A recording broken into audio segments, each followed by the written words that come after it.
साहब का बंदा एक मरीज हो गया झल्ला जहा बैत होया तो थोड़ी जी परेशानी आ गई बाद आके आंदा पीर जी मेनू बैत रास नहीं आई तो अपनी वापस लवो।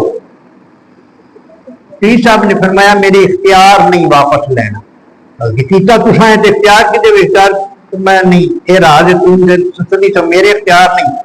उन्हें आखिया नहीं जी मेहरबानी करो लवो। फरमाया फिर लियाओ रात हथा च दिते आपने फरमाया खिंच लै बैत होंगी भी हथा चाहते फिर फरमाया खिंच लै। उन्हें जो हाथ खिंचे तो जो हाथ खिंचता गया तो डर करता जमीन से डिगा तो चीख निकली तो बेहोश हो।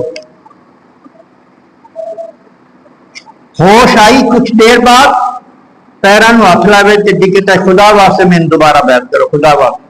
उन्हें क्या होया कि कहने लगे जी होया मेरे नाल कि जो मैं हाथ दिते ने तो तुहाडे हाथ सन तो जो खिंचे सन तो नबी पाक के हाथों च खिंचे। आपने फरमाया तेन तो मैं क्या सी मेरा इख्तियार नहीं मैं तो एक गल सारी उत्ते दी